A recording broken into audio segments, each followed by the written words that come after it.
ভাৰতৰ প্ৰতিৰক্ষা খণ্ডত ড্ৰোন টেকনলজি ভাৰতত কেৱল ড্ৰোন নিৰ্মাণ কৰাই নহয় ড্ৰোনৰ প্ৰতিটো কম্পোনেন্ট যাতে ভাৰতে নিৰ্মাণ কৰে ভাৰততে ইয়াৰ ওপৰত অধিক গুৰুত্ব দিছে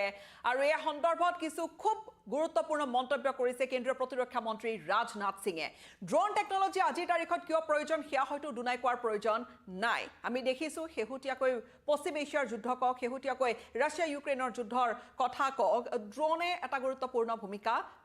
লোৱা দেখা গৈছে এই মুহূৰ্তত আমি স্বাগতম জনাইছো আমাৰ পোনপটীয়া সম্প্ৰচাৰলৈ আৰু লৈ আহিছো এনেকুৱা এটা বিষয় যেটো বিষয় আজিৰ তাৰিখত খুব আলোচনাৰো কেন্দ্ৰবিন্দু হৈ আছে আৰু বিষয়টো হৈছে ড্ৰোন এতিয়া ভাৰতত আমি ড্ৰোন নিৰ্মাণ কৰো ভাৰতত ড্ৰোন টেকনলজি যথেষ্টখিনি আগবঢ়া কিন্তু ভাৰতক এতিয়া গ্লোবাল ড্ৰোন টেকনলজি কক বা গ্লোবাল ড্ৰোন মেকিং হাব হিচাপে গঢ়ি তুলিবলৈ গঠন কৰিবলৈ তেনেকুৱা এটা প্ৰজেক্ট লৈছে ভাৰতে আৰু দেশৰ প্ৰতিৰক্ষা মন্ত্ৰালয়ৰ ফালৰ পৰা লোৱা হৈছে বিশেষ উদ্যোগ প্ৰতিৰক্ষা খণ্ডত ড্ৰোনৰ ব্যৱহাৰ আজিৰ তাৰিখত অপৰিহাৰ্য হৈ পৰিছে ড্ৰোন টেকনলজি ৰেকননেচেন্স ড্ৰোন থাকে ড্ৰোনেৰে ৰেকি কৰাৰ পৰা ড্ৰোনেৰে তাত আসলতে ডেলিভাৰীৰ পৰা ড্ৰোন ব্যৱহাৰ কৰিব পাৰে এটাক হিচাপে বা কাউন্টাৰ এটাক হিচাপে ড্ৰোন টেকনলজি ব্যৱহাৰ কৰা হয় ওয়েপন হিচাপে ড্ৰোনক আজিৰ তাৰিখত ব্যৱহাৰ কৰা আমি দেখিছো আৰু এতিয়া ভাৰতৰ প্ৰেক্ষাপটৰ আমি জানো যে ড্ৰোনত গুৰুত্ব দিয়া হৈছে অপাৰেশন সিন্দুৰৰ সময়ছোৱাত আমি দেখিছিলো যে কেনেকৈ ড্ৰোন আজিৰ তাৰিখত পাকিস্তানে ড্ৰোন ব্যৱহাৰ কৰিছে ভাৰতে তাক প্ৰতিহত কৰিছে আৰু ভাৰতেও ড্ৰোন টেকনলজি আসলতে ব্যৱহাৰ কৰিছে আৰু ড্ৰোন টেকনলজিৰ ক্ষেত্ৰত ভাৰত বহু গুণ আগবঢ়া দেখিছো ৱেষ্ট এছিয়াত ইৰানৰ যিবোৰ ইৰানৰ ড্ৰোনে কৰবাত ৰাহি মধুসূনা দেখুৱাইছে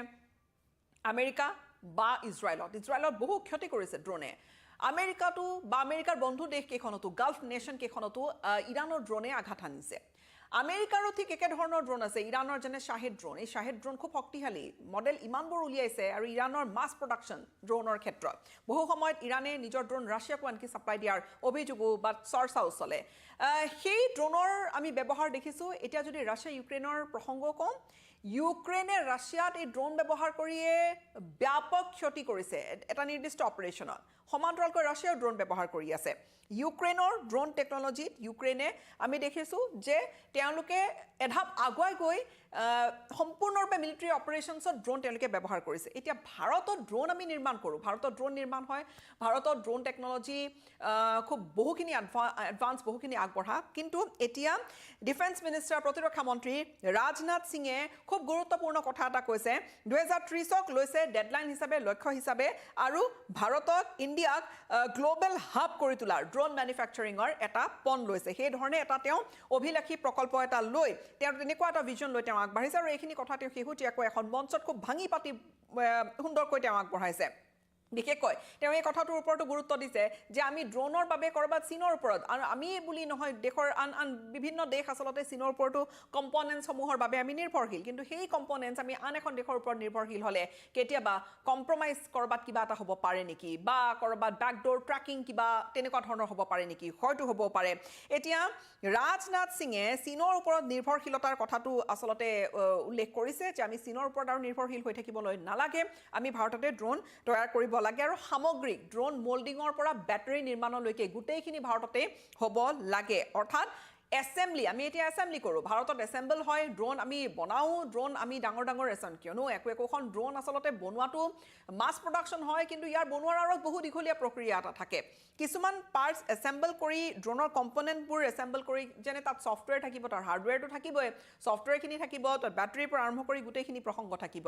ৰাজনাথ সিঙে যিটো কথা কৈছে তেওঁ 2030ত লক্ষ্য হিচাপে লৈছে ভাৰতক গ্লোবেল মেনুফেকচাৰিং ড্ৰোনৰ ক্ষেত্ৰত হাব কৰি তুলিবলৈ আৰু তেওঁ শেহতীয়াকৈ নেশ্যনেল ডিফেন্স ইণ্ডাষ্ট্ৰিজ কনক্লেভত তেওঁ অংশগ্ৰহণ কৰিছিলে নেশ্যনেল ডিফেন্স ইণ্ডাষ্ট্ৰিজ কনক্লেভ যি মিনিষ্ট্ৰী অফ ডিফেন্সৰ দ্বাৰা আয়োজন কৰা হৈছে তাত বহু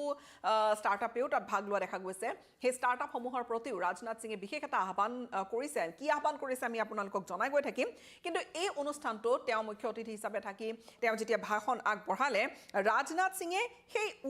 ইউক্ৰেইনৰ উদাহৰণ দিছে পশ্চিম এছিয়াৰ যুদ্ধৰ কথাৰ উদাহৰণ দিছে আৰু তাৰ পিছত তেওঁ কৈছে যে এনেকুৱা কিছু সংঘাতে স্পষ্ট কৰি দিছে যে ড্ৰোন আৰু কাউণ্টাৰ ড্ৰোন টেকনলজি আমাক কিমান প্ৰয়োজন আজিৰ তাৰিখত drone technology counter drone technology আমাক কিমান জৰুৰী আমাক কিমান প্ৰয়োজন ৰাজনাথ সিঙে তেওঁ কৈছে যে আজিৰ তাৰিখত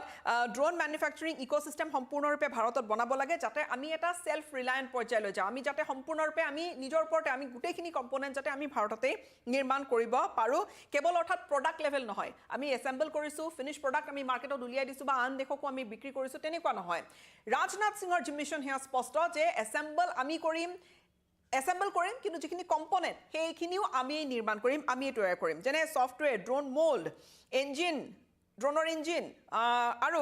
ইয়াৰ উপৰি বেটাৰীখিনি গোটেইখিনি ভাৰততে নিৰ্মাণ হ'ব লাগিব যাতে চীনৰ ওপৰত আমাৰ ডিপেণ্ডেঞ্চি কমি যায় কিয়নো চীনৰ ওপৰত যদি আমি ডিপেণ্ডেণ্ট হওঁ কিছু কিছু পাৰ্টছৰ বাবে সেই পাৰ্টখিনি আহিব চীনৰ পৰা বা ধৰি লওক আমি আন দেশৰ ওপৰতো নিৰ্ভৰশীল আন দেশৰ পৰা পাৰ্টছখিনি আহিব তেনে ক্ষেত্ৰত আচলতে গোটেই কম্পোনেণ্টখিনি যদি আমাৰ ভাৰতৰ হয়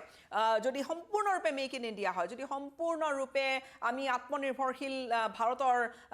আমি ছবিখন দাঙি ধৰিব পাৰোঁ তেনেহ'লে আমি এক বিশ্বৰ ভিতৰতে আমি অন্য এক মাইলৰ খুঁটি স্থাপন কৰিবলৈ সক্ষম হ'ম কিয়নো ইতিমধ্যে আমাৰ হাতত টেকন'লজি আছে আৰু সেই টেকন'লজি আমাৰ যথেষ্টখিনি এডভান্স যেনে ভাৰতৰ ডিফেন্সৰ ক্ষেত্ৰত আমাৰ যিমানখিনি আমি সাজু হৈ থাকোঁ প্ৰতিৰক্ষা খণ্ডত আমাৰ যিখিনি গুৰুত্ব আছে বা আমাৰ যিবোৰ ছেক্টৰত আমি গুৰুত্ব আৰোপ কৰি আছোঁ সেইখিনিক অধিক শক্তিশালী কৰিব যদি আমি ড্ৰোন মেনুফেকচাৰিঙৰ ক্ষেত্ৰত অধিক সেল্ফ ৰিলায়েণ্ট অৰ্থাৎ সম্পূৰ্ণৰূপে যদি আমি আত্মনিৰ্ভৰ হৈ থাকোঁ এতিয়া ভাৰতীয় সেনা বাহিনীয়ে তেওঁলোকে শেহতীয়াকৈ তেনেকুৱা 2024ত তেনেকুৱা ঘটনা ঘটিছে বিশেষকৈ বৰ্ডাৰ অঞ্চলত য'ত ক'ৰবাত এটা ৰিপৰ্ট ওলাইছিলে তেনেকৈ যে সেই ক'ৰবাত হেক কৰিব পৰা যায় নেকি ড্ৰোন যিখিনি পোৱা গৈছিলে যিখিনি ব্যৱহাৰ হৈছিলে ক'ৰবাত হেকিঙৰ কবলত পৰিব পাৰে নেকি যি নহওক কোনোবা আন শক্তিয়ে দুষ্ট চক্ৰই ক'ৰবাত সেই ড্ৰোনখিনি কণ্ট্ৰল কৰিব পাৰে এটা ৰাস্তা এটা ওলাই থৈ দিব পাৰে নেকি যি নহওক এনেকুৱা কিছুমান কথা যিখিনিয়ে গুৰুত্ব দিছে আৰু আমি দেখিছিলোঁ যে কেনেকৈ পাকিস্তানে টাৰ্কিছ কিছু তুৰস্কৰ ড্ৰোনেৰে ভাৰতত অপাৰেশ্যন সিন্দুৰৰ সময়ছোৱাত ভাৰতক কিছু দিগদাৰি দিবলৈ চেষ্টা কৰিছিল কিন্তু সেয়া চেষ্টা আচলতে সম্পূৰ্ণৰূপে প্ৰতিহতই কৰা হৈছিলে দেশৰ ফালৰ পৰা কিন্তু কেৱল এয়াই নহয় ড্ৰোন টেকন'লজিৰ গুৰুত্বপূৰ্ণ কথাখিনি কোৱাৰ উপৰিও ৰাজনাথ সিঙে তেওঁ মন্তব্য কৰিছে ষ্টাৰ্টআপসকলক তেওঁ আহ্বান কৰিছে যে ডিফেন্স ছেক্টৰত এই ধৰণৰ ইনোভেশ্যন বা এই ধৰণৰ ইনিচিয়েটিভ তেওঁলোকৰ ফালৰ পৰা আহিব লাগে মিছন মোডত কাম কৰিব লাগে যাতে আমি সকলোখিনি আত্মনিৰ্ভৰশীল হ'ব পাৰোঁ আৰু তেওঁ লগতে কৈছে যে MSMEৰ পৰা আৰম্ভ কৰি সকলো সৰু সৰু ইণ্ডাষ্ট্ৰী যেতিয়া ডাঙৰ ইণ্ডাষ্ট্ৰী চেইনটোৰ ওপৰত